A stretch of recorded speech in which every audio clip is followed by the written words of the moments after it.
What is happening, y'all? Oh, I hope you enjoyed yesterday's playback stream, by the way. If you haven't done it, you gotta go to playback.tv/pitcherlist. We watch every baseball game live. It's insane. But all right, let's do a podcast. Thanks so much for joining this live stream today. Hope you had a good day of fantasy baseball yesterday. And let's do it. Here we go. What is happening? Welcome to the Plus Pitch Podcast, the morning pitching podcast from PitcherList.com. My name is Nick Pollock. Today is March 28th, and yes, we are going to talk about baseball. It was opening day yesterday, and it was so much fun, and I don't know how I still have a voice. I don't know. I really don't know how. You got to be there. Why? Because we can watch the live game with you. It is so cool. I can just bring on anyone from the industry, anyone from the chat onto the live stream and just chill like it's a living room as we watch baseball. Seriously, you just log in with your MLB.TV credentials and you showcase that you have the subscription, and there you go. You're all set. You watch the games with us. It's great. Check it out. It's free. So just go to playback.tv/pitcherlist. You can watch the MLB free game of the day without getting an MLB.TV subscription there. It's awesome. Okay, we had opening day. A lot of starts. There really aren't many things to actually really tell you about.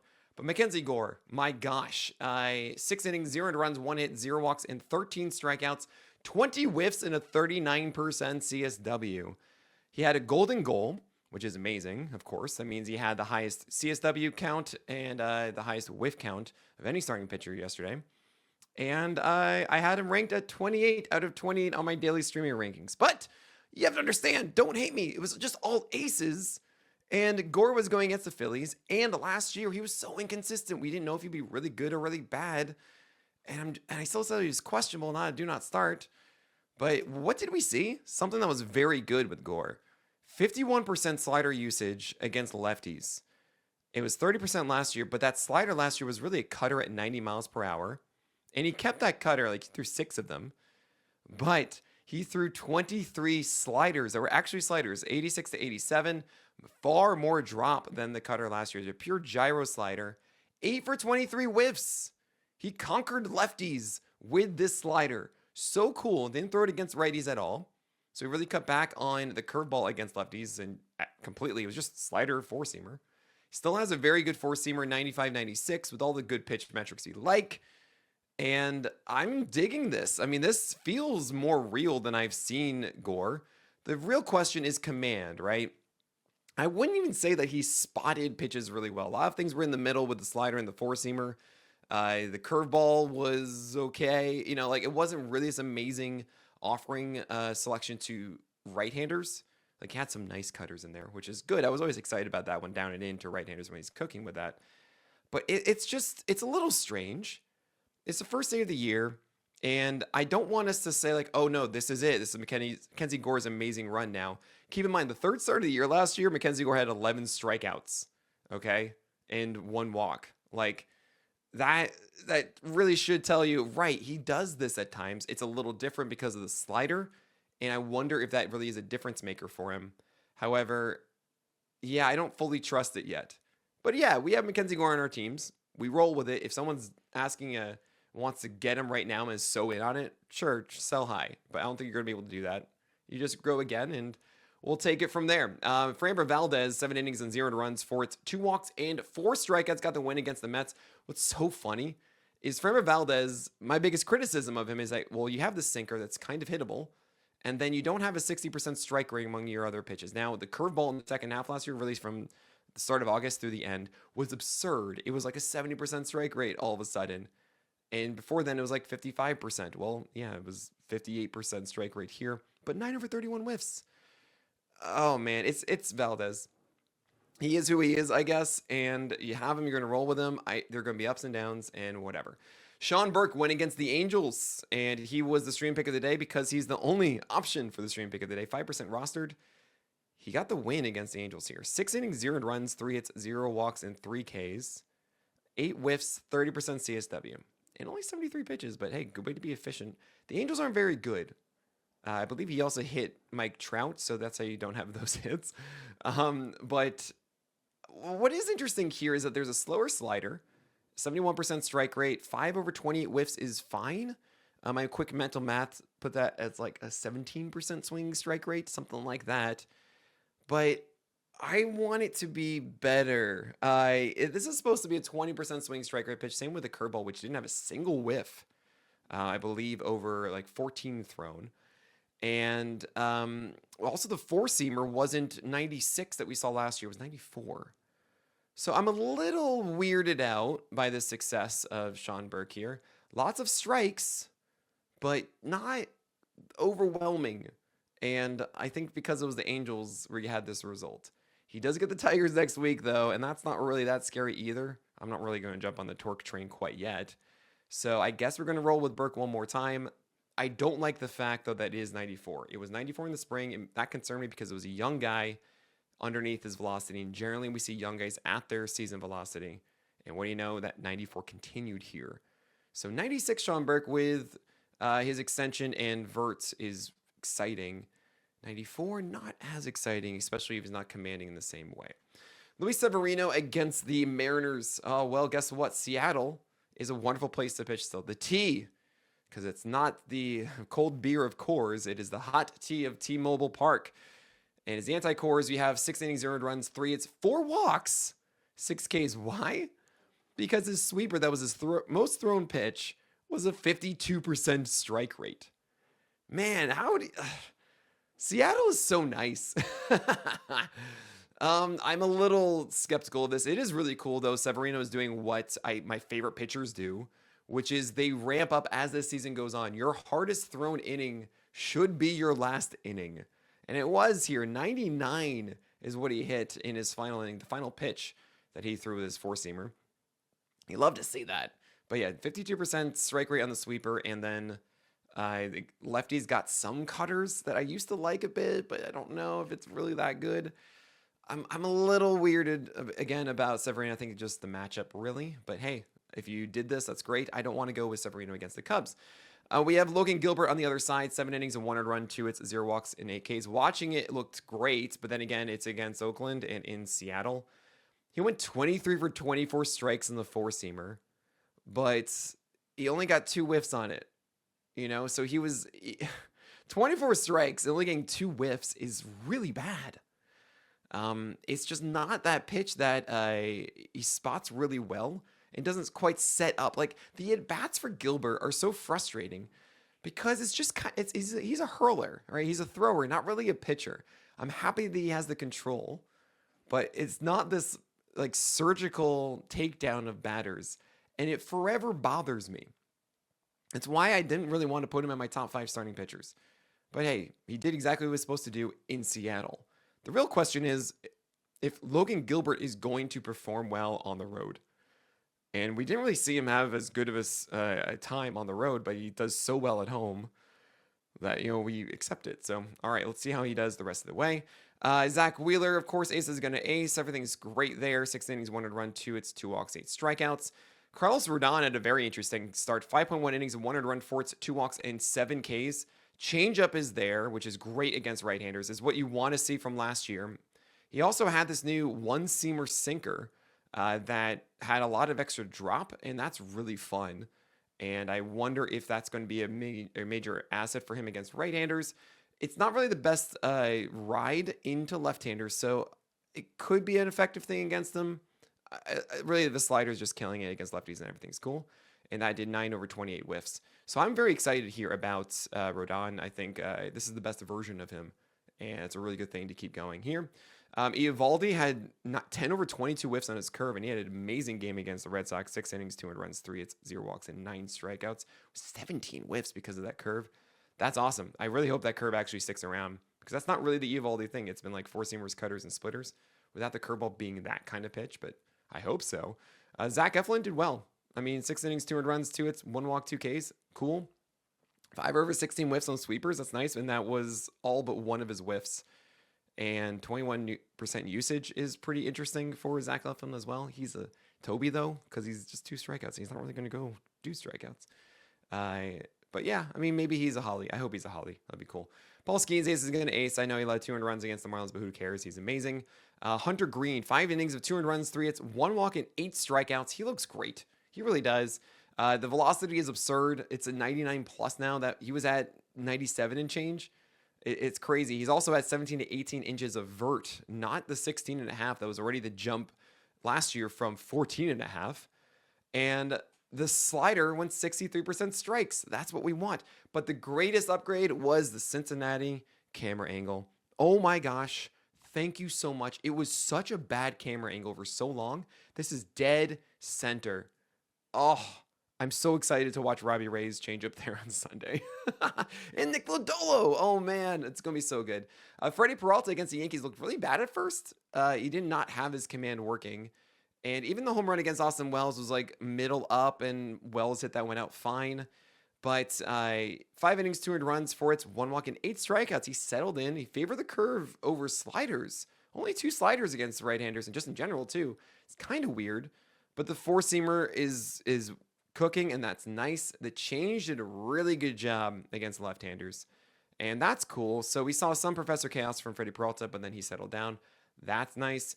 We got Garrett Crochet. He didn't have the most overwhelming first start, but 14 whiffs and 88 pitches. He's slightly down in his extension, just under 7 feet instead of just above 7 feet. Yeah, everything's cool about Garrett Crochet. Sonny Gray was at 91, and he was at like 90, 91 in spring as well. So he actually adjusted to feature more curves, sinkers, cutters, sweepers than he normally would. 5 innings, 2 earned runs, 4 hits, 2 walks, and 6 Ks. Good for him for coming through. I'm not the biggest Sonny Gray fan. I don't think this really changes much. And I think the Twins are a little banged up as far as their offense goes. But good job to Sonny Gray for adapting with that. Yeah, nothing really new here with Sonny Gray, but it is disappointing to see that the velocity is still down. I hope it doesn't stick around that way. We've got a lot of other guys to talk about. Sandy Alcantara made his return. Clay Holmes, is this okay? Pablo Lopez, is he good or is he not? We're going to talk about all these guys and more in today's and tomorrow's streamers after this break. Pablo Lopez won 5 innings, 2 earned runs, 8 hits, 0 walks, and 3 strikeouts. 3 strikeouts? What's going on? Well, I did like the changeup so much. This was peak changeup for Pablo Lopez. Oh my gosh. It made me so happy to see it. Amazing depth. He added more depth to this pitch. The locations, the lefties, was amazing. 5 over 18 whiffs. Sweepers were generally good. There were effective sinkers inside to right-handers. I think, honestly, it's just times where he just throws these fastballs or pitches over the plate, and guys just hit them. You know, they hit their mistakes. It happens, but like Pablo Lopez looks great. I'm in on this. It's annoying to see 8 hits because it's always the problem with Pablo Lopez is the hit rate. And so it goes, but I really think that Pablo Lopez is feeling good and looking great, and I'm so in on this. Blake Snell has given us the Blake Snell experience. Guess what? 4 walks and 5 hits in 5 innings, but 2 earned runs. Only 2 strikeouts is kind of weird. But then again, the curveball that was the savior pitch for Blake Snell last year, remember, he went on this great stretch, and it's always a different way. There was a changeup in previous years, and the slider showing up before, and the fastball getting fixed.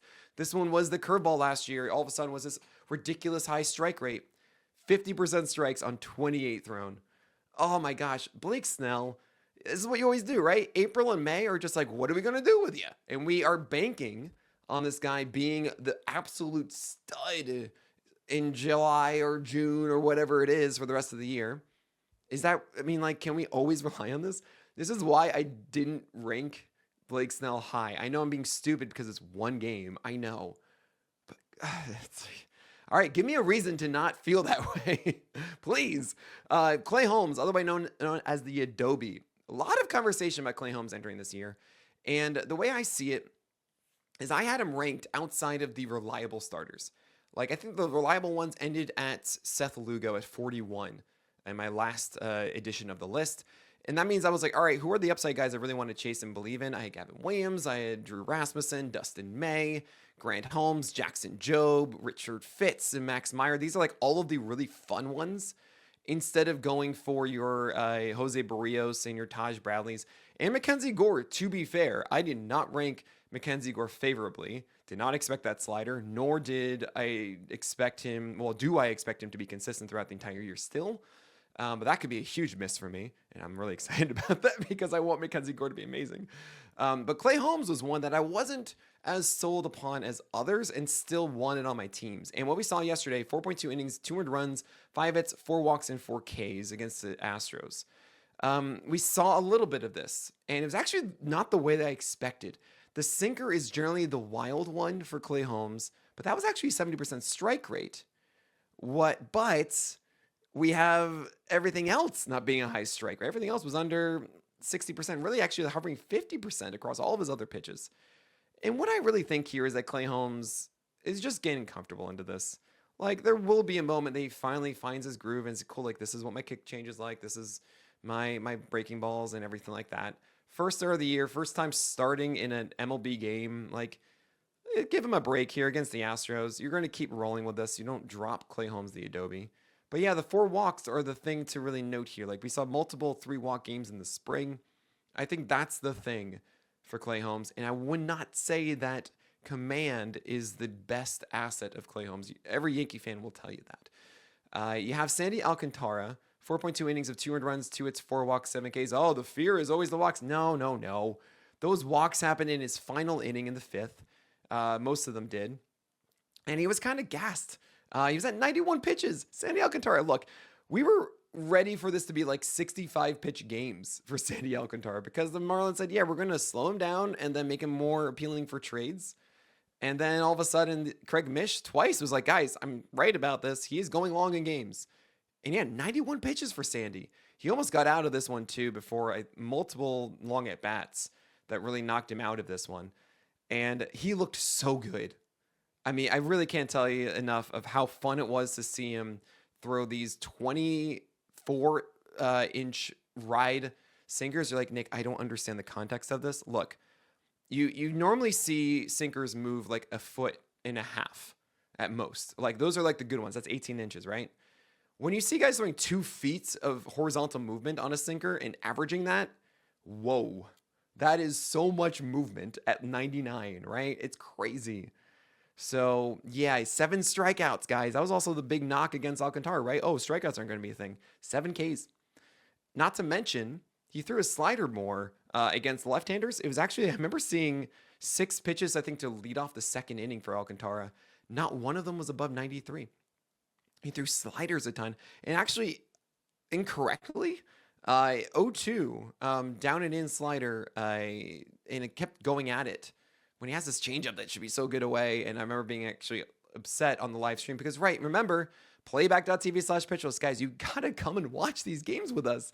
What are you doing? Stop watching alone. It is so much more fun with our chat and community and all these people on stage watching the same game as you. Just please come on by. But yeah, so Sandy Alcantara, I am trading from everywhere that I can right now because this is Sandy. Like, this is Sandy. Yusei Kikuchi against the White Sox, 6 innings, 300 runs, 5 hits, 0 walks, 5 Ks. A little disappointing, and honestly, all the signs that I do not want. This is a poor quality start, 94-95, not 95-96 in the fastball. He has an inch less of vert on this as well. The slider was not reliable. It has far less break than it did last year, and a tick down in velocity. I'm not happy.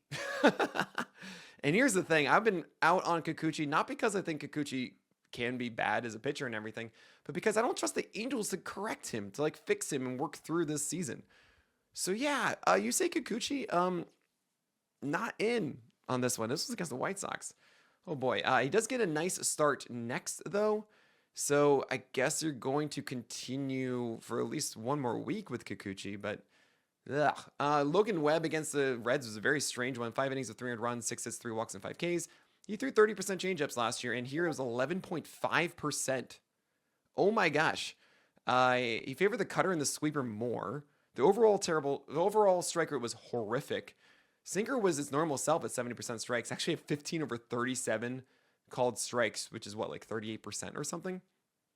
Yeah, so Logan Webb is great, except for these weird 50% strikes on everything else. What? That's not him. Cole Reagans, obviously you guys are a little weird because it was 5 innings, 300 runs, 5 hits, 2 walks, 3 Ks. I'm a little worried that the velocity was down.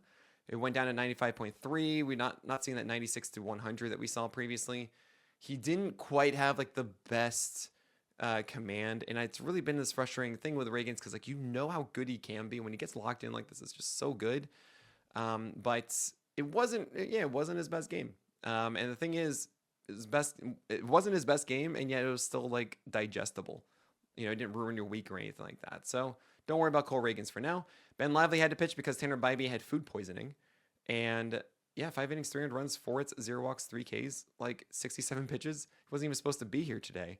I see him still as a 15-team Toby. Really, I think Ben Lively guy gets underrated because I know it's 89, 90, but he utilizes his extension well. He's pretty flat on the four-seamer, so he does that against lefties, and then righties get these sinkers and high sliders. But yeah, I think he's okay, Chris Sale, 5 innings, 300 runs, 6 hits, 1 walk, 7 strikeouts. Honestly, Ace is gonna ace. He's cool. Changeup usage went up to 30%, and that's awesome. You guys are freaking out about Grant Holmes getting in relief. Stop that. Everything's fine. It's the first game of the season, and Grant Holmes didn't just pitch. So what do? They do his bullpen now, and then he goes regularly. He went 1 inning of like 9 pitches. It's fine. You normally see this on opening day because usually you don't see the starting pitcher go as deep as usual in 5 innings. So cool. You got 1 more inning from Grant Holmes, and there you go. Might as well take the bullpen in the game. Michael King did not look good, but he had a sinker at 23 inches of horizontal movement, right? It's like 100th percentile. And he just didn't have strike rates on anything. 60%, not hit on any of them. Everything was under 60% in all of his pitches. That is not the Michael King we know. So 2.2 innings of 300 runs, 4 walks, and 3 Ks. Yeah, you can expect much better than that. Justin Steele, 5 innings, 300 runs, but he got to win. 6 hits, 1 walk, 2 Ks. His command wasn't as good. Again, with a lot of these guys that we normally see having better command, usually this is kind of what happens at the beginning of the year. Some guys are locked in right away. Some guys need a couple more starts. It's all good. Same with Tarek Skubal. I mean, it was against the Dodgers. He allowed a home run. Okay, 5 innings, 400 runs, 6 hits, 1 walk, 2 Ks. I think it was 2 home runs, like Teoscar and Edmund. I think I'm right. But yeah, 3 over 22 whiffs on that changeup for Skubal is not going to last. Zach Gallen went against the Cubs. Did not look good. And I'm actually a little worried about him. His four-seamer had a sub 50% strike rate, which is just, curve the death ball. 1 for 18 whiffs. Oh, man. 4 innings, 4 runs, 4 hits, 4 walks, 4 Ks. And I didn't realize he was 1 with the Force. He's a Star Wars fan. Okay. Yeah, I'm not the biggest fan of Zach Gallen. I don't think that his fastball is as good as it used to be. And I think that the changeup and slider, cutter are not as stellar as they need to be because the curveball's so good, but he needs to set up that pitch more. And I'm just a little worried about him. I hope he can be a Holly and not a hipster. That is someone who's dependable and you start him every time as opposed to a hipster, a headache-inducing pitcher stifling the entire roster that you hold on for the entire year and you endure the same kind of 126 whip that he had last year. I hope that's not the case. And last and maybe least is Jose Barrios against the Orioles. 5 innings of 600 runs, 9 hits, 2 walks, 5 Ks. He looked good early in the first inning, maybe-ish. He had a terrible changeup to Adley Rutschman that was hit out. But he has those moments where you're like, oh, man, this is really good. And then, right, he's the great undulator, sometimes even in starts. That is Jose Barrios. All right, looking forward to today and tomorrow's games. Yamamoto against Detroit, Cease against Atlanta, Ryan Pepio and Luis Castillo. You're starting all of those. Hunter Brown against the Mets, you're just going to go for it. Same with Jack Flaherty, even though he's going against the Dodgers. I think you're going to do that. Probable start tier is Jeffrey Springs is the streamer of the day against the Mariners. It's in Seattle, so we're doing it.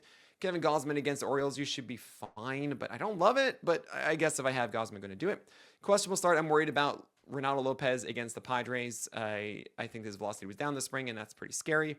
And then you have Mitch Keller against the Marlins. Ugh, but fine, it's the Marlins, but I don't really want to ever go with Mitch Keller.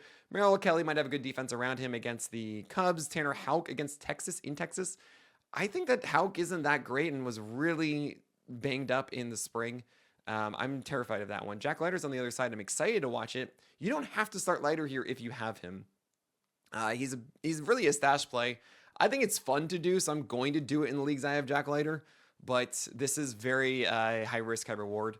And not even that high of a reward because you know it's not going to be like 6 innings of clean baseball. You're just trying to go for like 5 innings of 1 earned run, hopefully, and like 8 Ks. That's what you're hoping for. That's a really fun one to watch. Charlie Morton and Jameson Taillon are also going. I don't like those guys really for your standard leagues, but if you're trying to chase a win, maybe 6 innings, you could get those from those guys. In the do not start tier, I'm really sorry to say that Tyler McGill against the Astros, I'm not chasing. I don't want to go for this. I think Tyler McGill's command is not good. It's very possible he does well. I'm not saying he can't, but I think the risk is too large and too high of a probability to then chase him locating his four-seamers and also his secondaries underneath against a very good Astros team. And then you have Kyle Freeland in Tampa Bay, which I'm going to say not as bad as you'd think, but probably bad. And Connor Gillespie against the Pirates. No thank you whatsoever. All right, for tomorrow's streamers and the day after tomorrow, you can check my article on the site at pitcherlist.com, of course. And I am now adding the day after tomorrow every single time for those with PL Pro. So go get PL Pro, and you'll get access to my rankings one extra day in advance this year. But that is it. So my name is Nick Pollock, and may your BABIPs be low and your strikeouts high.